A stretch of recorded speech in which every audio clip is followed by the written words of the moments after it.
Good afternoon, everybody, and welcome back to the Celtic Way. It's a post-match reaction. Dundee 2, Celtic 0. I'm sorry that we couldn't be on here in a bit of a better mood, but unfortunately, I think the strap line tells you everything that you need to know. The headline: live full-time reaction is dreadful. Celtic hit the depths in Dundee. I actually think that's quite tame. Dreadful is maybe a tame word you could use for Celtic's performance today. Tony, before I ask you for your initial reflections on the game or response to the game, I'd like to just quickly shout out our sponsors. It's Simply Furniture, who are the sponsors for all of the videos that we do, and we thank them very, very much for supporting us in everything that we do. It's Simply Furniture are located in Hillington, Glasgow, and they're an independent brand who are dedicated to bringing you luxury and contemporary style into homes across the UK. With over a decade of experience in furniture retail, they meticulously source only the finest pieces, curated for quality, comfort and timeless design. From elegant sofas to statement dining sets, their hand-picked collections offer exceptional value without compromising on style. Their dedicated team ensures your furniture is delivered with care right to your doorstep. And if you want to see the beauty up close, visit their stunning showroom in Hillington and mention the Celtic Way for a special in-store discount. And all of their links are in the description below. Tony, I'll sort of hand the mic over to you. What did you make of that this afternoon? Woeful, inept, dismal, honking, shambolic. Ryan, permanently one from all of those kind of words. It was utterly dreadful, wasn't it? As a listen, I asked the manager, and you'll read it in the Q&A. I just had to ask him. I asked him if he picked the right team. The team for me was where it all started to unravel and go wrong. Congreve and Dre Wright had a field day against Kieran Tierney only because Sebastian Tinecti wasn't chasing back. Somebody has to remind Sebastian Tinecti that being a winger is, you chase back as well. Watch Maida, and he does his defensive chores. And then you Tony Ralston and Yang on the right-hand side, Ryan. You were setting yourself up to fail, picking a starting 11 like that. That baffled me from the start. And at this time, managers had an easy ride of it. Lately, Ryan, with the protests against the board, and it's kind of deflected off his performance. You need to start asking the manager questions because he's not getting results. And I also asked him about being able to motivate the players to get results and what he can do better. And as I say, it'll all be out in the Q&A, and you can see his answers on that. But that's where it starts for me, Ryan. This is a Celtic team that hasn't lost to Dundee at Dens Park since 1988. That's obliterated out the window now. Dundee won their second league game of the season, and they were well worth it. That's what was galling for me, Ryan. They were well worth it. And where do you start? Where do you finish, Ryan? Because you could be on here talking all night about that Celtic performance, and it's a Celtic team who are now trying to breathe new life into the Europa League campaign. You have no confidence in that, and they're going to Tynecastle next Sunday to save themselves from going 8 points behind Hearts before Halloween. Wow. Halloween, yeah, right before Halloween. It's a bit of a horror show of a season so far for Celtic. In all competitions, let's be honest, I can't remember the last time Celtic played well in a game, to be honest with you, in terms of a full 90-minute performance. You'd need to go back to last season, I think, to talk about a good Celtic performance, because it's just been disjointed the whole season. As I said in my tweet advertising the ratings, which were a joyless task this afternoon because no player get pass marks today whatsoever. Nobody, apart from maybe Schmeichel, who could do nothing for either goals. But apart from that, nobody played well today. Some played worse than others. It's not even a case of saying, oh, some did do better than others. Some played worse than others. All of them were bad, but some played worse. So the first goal comes along from Clark Robertson. It's a good header, but who was marking? Where's the marking line? Player? Yeah, there was no marking. And in the second goal, that side featuring Tinecki and Kieran Tierney, the scales was left horribly exposed, and he was, I don't know where you want to start in terms of the players, or to talk about, or you want to talk about maybe some of the off-field stuff that happened prior to the game starting. I've got my own opinion on that. It might be different than a lot of people's opinion. In the comments, I see so many different opinions about protests, but See, at the moment, Tony, and you might have a different opinion than this to me, and I think it's fair that we all give our own balanced opinion on things. There's a reason why the Celtic fans are protesting, and it's because what is happening both on and off the pitch at the moment is not good enough, and unfortunately, it's caught up with them today. This has been coming for a while, this sort of result, unfortunately, and today they just got a rude awakening against a team that have struggled to get any results all season, and they looked pretty comfortable when they were defending their 2-0 lead, and they actually wanted it more at the end of the game. But I'll just sort of give the floor to you in that regard. What did you make of the protests just at the start of the game? Because it's a very divisive subject, I would say. It's unhelpful, isn't it? You want to get the game started, and then there's a kind of delay. But the manager said there's still plenty of time to, get yourself in a football match. I can't accept the fact that Dundee wanted that more than us today, Ryan. How much did the protests affect it? I don't know. Is it subconsciously starting to affect the players? Only the players can answer that. I thought it was a bizarre protest today. By all means, sing your songs, but the throwing of balls onto the pitch, I wasn't quite aware of the significance of that. Maybe somebody can enlighten me. I was too wrapped in writing the match report and dealing with other things, but I guess I know it's to cause disruption and delay and to highlight their cause, right? I get all that, but I don't think it's beneficial to a team. They say, sack the board, back the team. I don't know how that's back in the team because it's, it just causes an unnecessary distraction. I think Kasper Schmeichel was really annoyed, wasn't it? There was TV pictures of Kasper Schmeichel, I think, appealing to them to stop. I learned that when I went into the press room. I didn't actually see him doing that, but yeah, he was shaking his head. Yeah, lots of players were, involved in something, taking the balls off the pitch when they didn't need to be, when they wanted to get on with the game. Does that have a detrimental effect on the performance? I don't know. You'd have to ask the players, but it's certainly not helpful, is it? It's not, but protests are meant to be disruptive because they wouldn't be protests if they weren't. I understand they would that. just, and I just feel as if at the moment, I think the fans are well within their rights to protest at what's going on at Celtic because it's not acceptable at the moment what's going on at Celtic. I'm not pouring scorn on anybody's right to protest. They can do what they want, Ryan. I never tell individual Celtic supporters how to behave, and they are have the right to protest because of what's going on with the manager, the board, and the players and the results on and off the pitch. And today was a manifestation of it all, really, didn't it? For want of a better expression, it all came to an ugly head today, didn't it?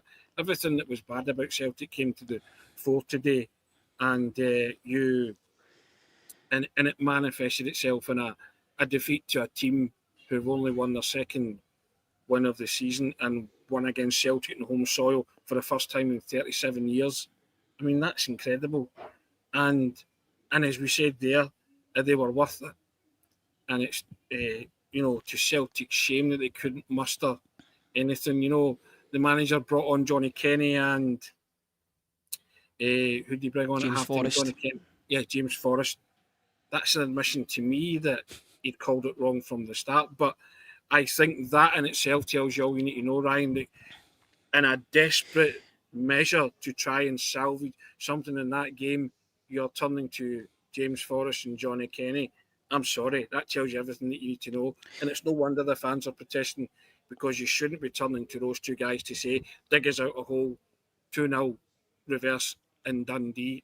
I'm sorry, it's everything about today was brutal. Absolutely brutal. It's horrible. It's horrible to comment on. It's horrible to write on. But it's what we do. We can't be here for the good times. We're certainly going through a testing period just now. Absolutely. How many 45-minute shockers does Yang Hyun-jun have to go through at Celtic to continue to be a starter for Celtic? And I think that there shows you the I don't know what you would call that, the demotion almost, or the regression of the options that Brendan Rodgers has at his disposal. Last season, he had Nicholas Kuhn that he could call upon to start games who would make things happen on the right-hand side for Celtic. He then had Jota midway through the season. Now, I know that he's got an injury at the moment. He can play both sides, but he's a far better option on the right-hand side than Yang will ever be, unfortunately. 45 minutes of absolutely nothing from Yang today. Listen, For a player that had more than 1 foot out the door on deadline day, if you would have told the supporters and even people covering Celtic that Yang would be starting a game like a month later against Dundee, people would be scratching their heads as to say, well, first of all, how didn't we get this player out the door? And second of all, why is he now suddenly in a position that he's playing games for Celtic again? I accept it, and I also think Brendan Rodgers making the point here as well. This is what the board has left him with. But Yang, I wrote in the instant analysis, didn't even flatter to deceive Ryan. Wasn't even as good as that. And I've long since held a view about Yang that I always thought he would never cut the mustard at Celtic or as a Celtic player. That's irrefutable proof if ever you needed it. He's not good enough for Celtic. That's no disrespect to the player. He's had flashes, he's had moments, but he is simply not good enough. And the manager playing him today in a game where you needed to win in order to claw 3 points back in Hearts, just bamboozled me completely, Ryan. Utterly bamboozled me. And as I say, you know my thoughts on the manager. I've been a backer of the manager ever since he came back. But he was winning football matches, Ryan. And at some point you have to turn around and say, he was the very one that said, I'll be here for 3 years unless I get emptied. He'll get emptied a lot sooner than he thinks. If he can't motivate these players to win football matches, he has to look introspectively as well as to what he's doing. No, but a navel gaze and say, right, what can I do better? He has to play his part as well. And I know he doesn't have the correct tools at his disposal, but he has to be able to motivate them, Ryan, to beat Dundee at Dens Park.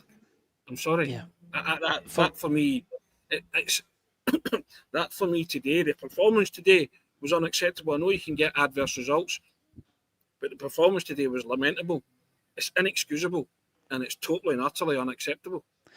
For what it's worth, Tony, a draw would have been inexcusable today. That's how bad a result today is.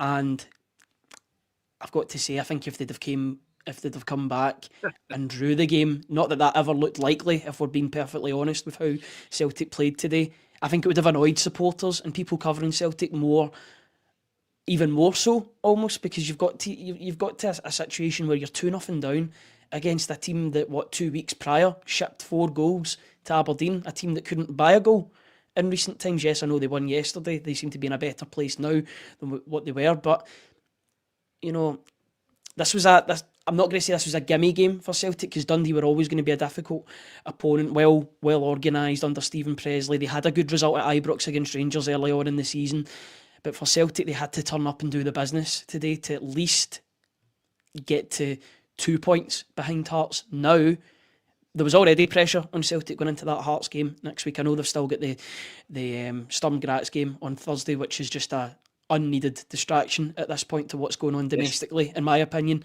But I just it's now that game against Hearts. It's Celtic are in a position where I don't think they would ever want to be, unfortunately, where there is a lot riding on that game. I think a lot of people just now are probably going into that game taking a draw, just so that Hearts don't win again. But that's the situation that Celtic are in, and they find themselves currently in. There is no confidence in what the players are doing. There's no confidence in what the manager's doing. They're struggling in most of their games, if not every game. Now the defence is making mistakes, where that was the one consistent area in the team. The past couple of games, in the last 3 games, they've conceded 6 goals. They're shipping goals now as well. Add that with the fact that they're not scoring goals at the other end of the park on a consistent basis. It's a recipe for disaster, Tony.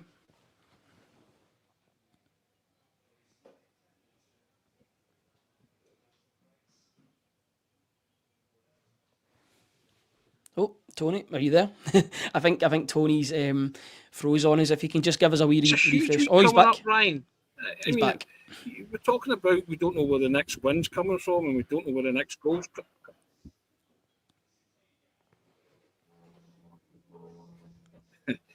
Sorry, I'm saying it's a huge week coming up for them, Ryan. It's not so much the next win's coming from or where the next goals are coming from. That's been a constant criticism since the start of the season.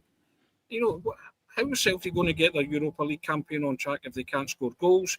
How are they going to go to Tynecastle and win a football match if they can't score goals and the manager can't find the right formation to combat teams? Because Celtic at this minute in time, they're far too easy to play against, Ryan. Far too. Yep. I think Tony's connection is cutting in Turn and out. that proverbial corner and would at least win and keep it to 2 points at the top, a gap. But it's a worry. Is it the connection signal poor? No, just keep going. Just keep going. Sorry about that, but it is a worry that Celtic are going to Tynecastle next week to stop themselves from going 8 behind. To stop themselves from going 8 behind Hearts. I mean, that's a huge concern to Brendan Rodgers and the players. And if you're Hearts, you are thinking we will never have a better chance to put real daylight between ourselves and Celtic and have a real, a real fist at it, a real attempt at it, and see where it takes us. But if you're a Celtic supporter, which we are, we're concerned, Ryan. We are deeply concerned, not only about the board, that goes without saying, but the manager, the current manager and the current set of players who are just underperforming and underachieving. And as I say, today's display is just abject. It's utterly abject. But it's not surprising at all, Tony, with the way that Celtic have been playing in recent weeks. If anything, I expected this sort of result to happen to occur sooner. The game against Kilmarnock, for example, Celtic got out of jail with that late penalty from Kelechi Iheanacho. The game against Motherwell, it's a game they could have easily have lost, but they managed to get the win. But even then, at home, to get a last-minute winner against Motherwell is really not a great situation. I just think for me, Tony, I know there's problem areas all over the park for Celtic at the moment, but it's abundantly clear that the midfield is just not working at the moment at Celtic. I do not know what any of those 3 players that started the game actually bring to the side at the moment, apart from Benjamin Negrin getting the odd goal or assist here or there. I don't know what Rio Hatate brings to the squad. He's playing within himself. He has done the whole season. I don't think he's kicked a ball since after Aberdeen away from home when he scored that wonderful goal in the second week of the season. Since then, I can't think of a good performance that he's put in. Callum McGregor, he's struggling out there for me. He's not playing like a captain. He's playing within himself. And but the problem that Celtic have got at the moment, it seems, is that the players that are coming onto the park aren't making an impact either. So you've got 3 players that are starting the game, and then a further 3 that come onto the park, and they're not all making a difference, or none of them are making a big difference to proceedings.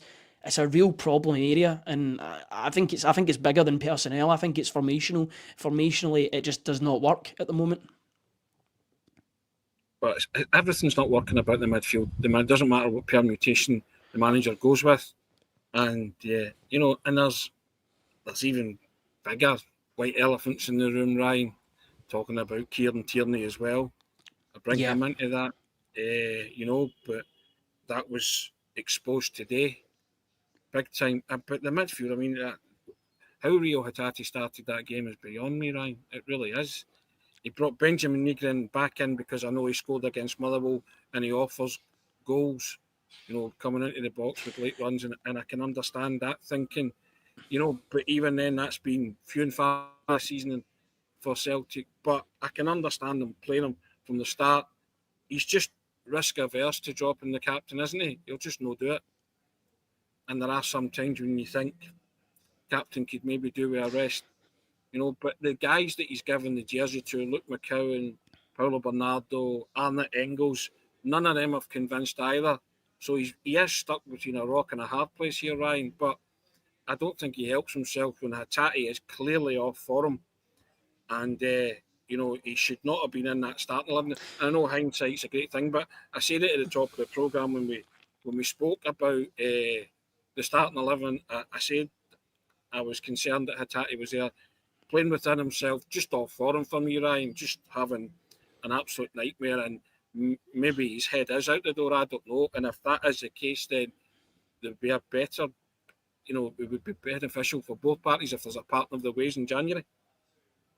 Well, then the question that I would ask is why he wasn't sold then. If his head was already out the door, and I'd put the same question, I'd pose the same question to Dyson Maeda, because 5 years ago, and it feels like a longer time than that, to be honest, but it was only 5 years ago where Neil Lennon addressed the media after the Ferencváros game, and he explicitly said that there's players that don't want to be at the football club, and we all know how that season went. These players, if there's players that don't want to be at the football club, and I'm not tarring that brush, I'm not tarring any player with that brush, I'm just saying in general, as a general point, if there are players that do not want to be at the football club that are sort of seeing how it goes until January, then that just won't do, and they can't play in the team at the moment. You've got to play players that want to be in the starting 11 and want to be successful at Celtic. You've got to find a way to fit Arne Engels into this side, even if it means changing the way the captain plays, play him as a number 6, to bring him on with 10 minutes to go and expect him to do anything. I actually feel quite sorry for him in that way. I feel sorry for he's getting essentially garbage minutes to go and make something happen for Celtic in the dying embers of the game, which is really, really troublesome. But you made the point about the other elephant in the room, and I think it's worth talking about as well. I think we've got to talk about Kieran Tierney. Massive chance in the first half to score that goal. Made by Hatate, by the way. It was a good ball from Rio Hatate, one of the few good times he had in the game. Kieran Tierney drags it wide, but just in general, Tony, it's something doesn't seem right with Tierney at the moment, and I can't put my finger on it. I don't want to go too hard on him, because we're all delighted to see him back at Celtic, but something's not right with the way that he's playing at the moment. It isn't the Kieran Tierney that we knew from before. And whether or not that Kieran Tierney can come back remains to be seen. But right now, he's not performing for Celtic at the level that we know that he can do.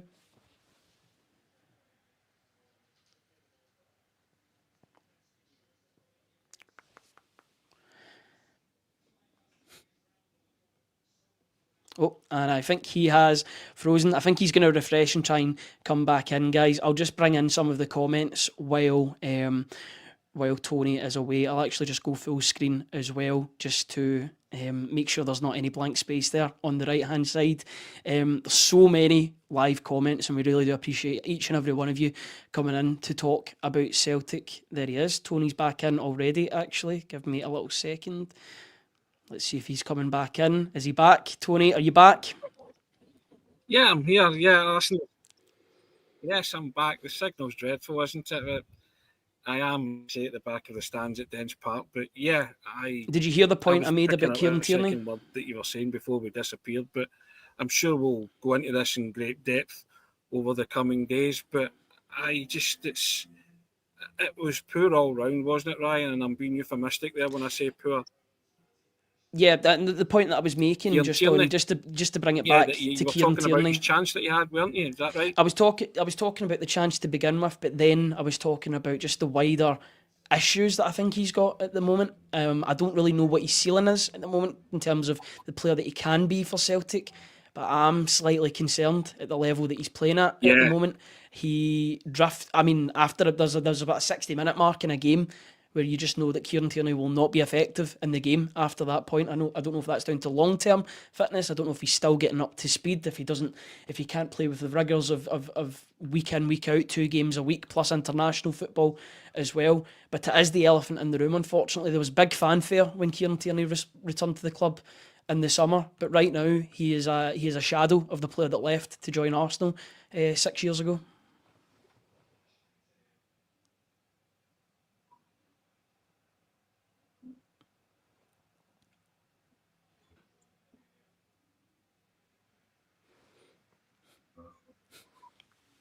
I think there's a bit of a delay in the Ryan, Wi-Fi. I don't know if you can hear me, but I'm struggling to hear you. I would call it a day there. Right. Okay. Yeah, okay. That's no problem. Because this isn't going to get any better by the looks and sounds of it. We'll be back tomorrow, and yeah, that's absolutely fine, Tony. That's absolutely all good. I don't want to speak thank you. If people can't hear me and the Wi-Fi connection's poor, I'd rather talk about it in real depth tomorrow and in the coming days. All right?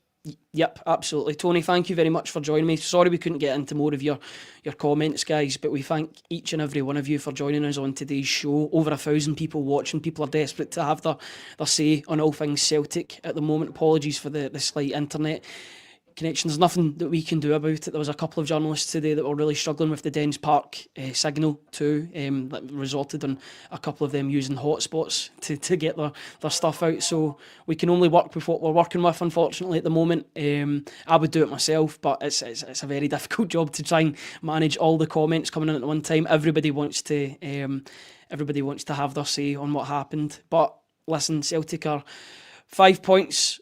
They remain 5 points behind Hearts at the moment. Hearts are on 22 points. Celtic are on 17. 5 wins, 2 draws and 1 defeat. That defeat happening today. Perhaps maybe more concerning is the fact that they've only scored 11 goals in the league this season and conceded 5. That gives them a goal difference of 6. So they're not firing on all cylinders. Some mistakes have crept into their game as well at the back, which has unfortunately led to today's defeat, unfortunately. We'll be back tomorrow at 10 o'clock to discuss everything on the morning briefing. Not sure who will be on that show just yet, but be sure to join us and we'll dissect the game in a little bit more detail, and we'll also bring some of Brendan Rodgers' comments about what he had to think about the game after its conclusion. But thank you to each and every one of you for joining us today. We'll be back tomorrow at 10 o'clock. Until then, enjoy the rest of your Sunday. Cheers, guys, and cheers, Tony.